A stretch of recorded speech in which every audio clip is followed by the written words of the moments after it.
اللہ اکبر اللہ۔ اعوذ باللہ من الشیطان الرجیم، بسم اللہ الرحمن الرحیم۔ فکر اقبال میں تمام ساتھیوں کو خوش آمدید کہتا ہوں۔ اکثر ساتھی مجھ سے سوال کرتے ہیں کہ درود شریف کون سا پڑھنا چاہیے، یا بزرگ کون سا درود شریف پڑھتے تھے، تو درود شریف کتنی تعداد میں پڑھنا چاہیے۔ اگر آپ صفاتی نام کا ذکر کرتے ہیں، یعنی کہ قلب کے ساتھ یا زبان کے ساتھ، رب کے کئی نام ہیں، 98 نام صفاتی ہیں، ایک ذاتی ہے۔ اگر آپ صفاتی اسماء کا ذکر کرتے ہیں تو آپ درود شریف کوئی بھی پڑھ سکتے ہیں، کیونکہ صفاتی ذکر سے آپ کو عشق تو نہیں ملنا، دیدار بھی نہیں ملنا، اور معرفت بھی نہیں ملنی، تو وہ ثواب ہے، وہ ثواب بھی آپ کو کام آئے گا قیامت کے دن۔ ابھی کام بھی نہیں آ سکتا جو صفاتی ذکر کرتا ہے۔ اسی طرح جو صفاتی ذکر کرتا ہے اس کو بھی ثواب کی غرض سے کوئی بھی درود شریف پڑھ لے، نظام چل جاتا ہے۔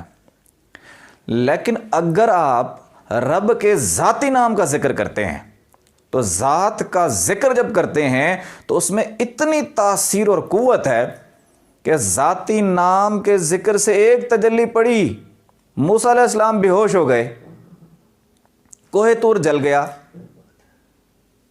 تو آپ ذاتی نام کا آپ ذکر کیسے کریں گے؟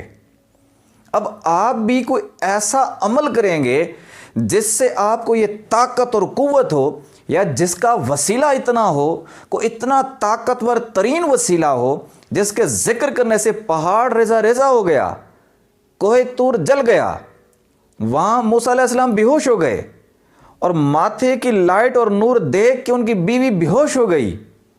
لیکن آپ کو کوئی ایسا وسیلہ چاہیے کہ آپ اس ذاتی نام کا ذکر کریں، ذاتی تجلیات بھی پڑھیں، ذاتی نور بھی پیدا ہو، آپ پھر بھی ہوش میں ہوں۔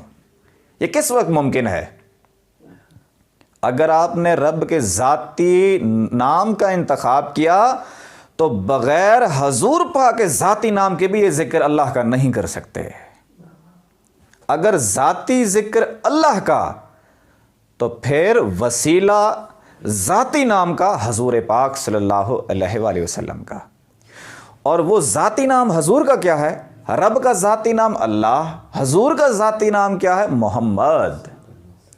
اللہ کے 4 لفظ، الف لام لام ہے، اور محمد کے 4 لفظ، میم ہے میم دال۔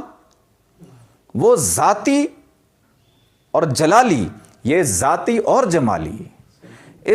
اور یہ بھی کہا گیا اگر جلال ہے جمال نہیں ہے پھر بھی ہوش میں نہیں رہ سکتا۔ اگر ذکر کرتا ہے اور اس ذکر کی وجہ سے بندہ مدہوش ہوتا ہے، عشق میں گم ہوتا ہے، 2 جہاں کو بھلا بیٹھتا ہے، یا جذب اور سکر کی کیفیت میں جاتا ہے، تو وسیلہ محمد صلی اللہ علیہ وسلم، یہ نام آپ کو ہوش میں لاتا ہے، یہ نام آپ کو صحو میں لاتا ہے، یہ نام آپ کو بالکل جتنی بھی انوار پڑھیں، تجلیات پڑھیں، یہ نام کی حضور کے ذاتی نام کی برکت آپ کو ہوش و حواس میں رکھتی ہے۔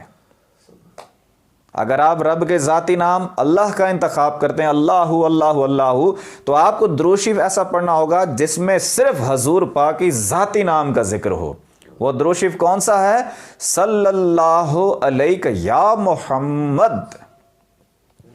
جیسے ہی آپ یہ ذاتی درود شریف پڑھیں گے تو حضور پاک صلی اللہ علیہ وآلہ وسلم کی ذات مبارکہ براہ راست اس بندے کی طرف متوجہ ہوتی ہے۔